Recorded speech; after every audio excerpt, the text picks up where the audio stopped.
welcome back to the channel. And today is my summer wrap up. Now I read 12 books this summer. That's about average for me. I tend to read about 12 books per quarter. And these books were particularly high quality.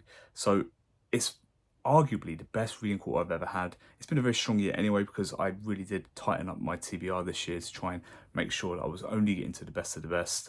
Yeah, 12 books. The lowest rated was over 3 stars, so everything here I consider a good book. I believe 3 stars to be the threshold for good books. 3.5 kind of being a very good book and stuff like that. So everything that's over 3 stars, all of these will be ranked, going from the lowest rated that I rated this month, which will still be a very good book, all the way to my book of the quarter at the end. So first up we have Zorro, The Curse of Capistrano. So I gave this over 3 stars. I do recommend this if you are into adventure novels. It isn't the longest. I think if you get it in a normal sized paperback, it'll be a couple of 100 pages. So it won't take you forever, and it is a lot of good fun for sure. The next up I will be listing is Dan Jones, Powers and Thrones.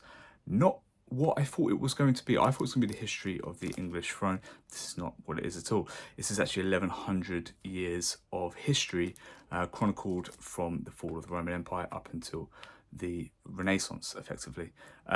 Yeah, a very good book. I gave it more than 3.5 stars. Therefore, I do highly recommend it. It is a very large time commitment, a 700-page hardback, if you want to get into it, if you're interested in the Middle Ages.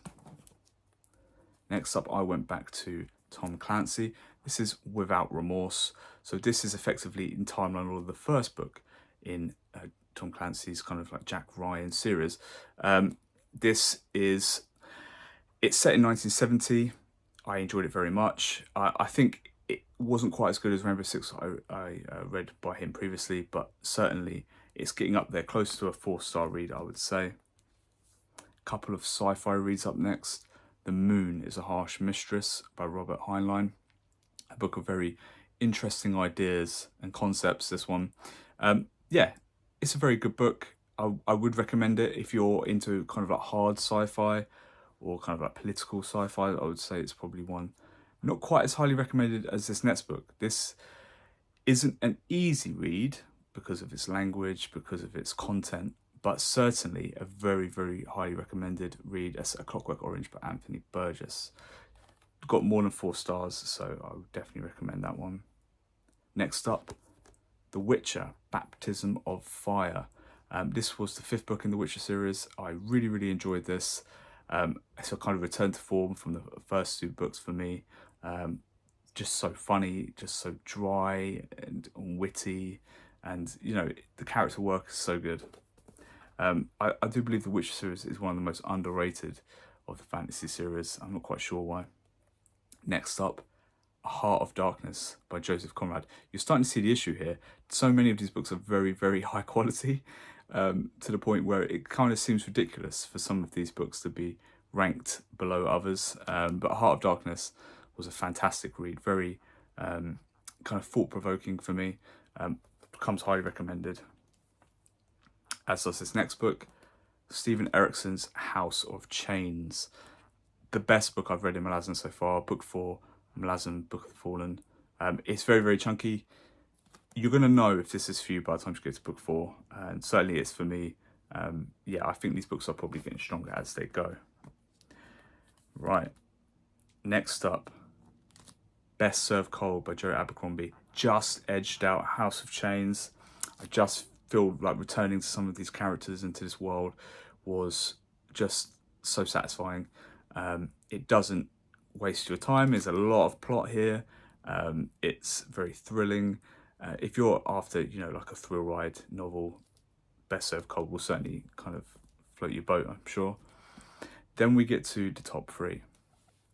These books are exceptional. At number 3, and just edging out Best Served Cold, is Lord of Chaos by Robert Jordan. This is book 6 in Wheel of Time. This is the longest book in the Wheel of Time. Doesn't feel like the longest book in the Wheel of Time, and for that reason, it does make my top 3. This is a great book.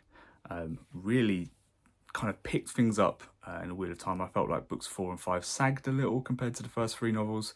But book 6 is a cracking entry. Certainly comes very highly recommended. Yeah, I'm really excited to continue in Wheel of Time following that one. Next up, I can't believe this didn't make Book of the Quarter. It probably would have most quarters. That is Roadside Picnic by the Strugatsky brothers. Yeah, this is a sci-fi novel. Probably, if to fans of sci-fi, it doesn't need much of a introduction, but it is a sci-fi masterwork. I'm not going to give too much away from this, but certainly this is the influence for the Stalker universe movie and games. And yeah, I mean, I'm not surprised. It's just a fantastic novel. But keeping it off the top of the list is a book that will be vying for a position in my top 10 books of the year for sure, and that is Larry McMurtry's Lonesome Dove.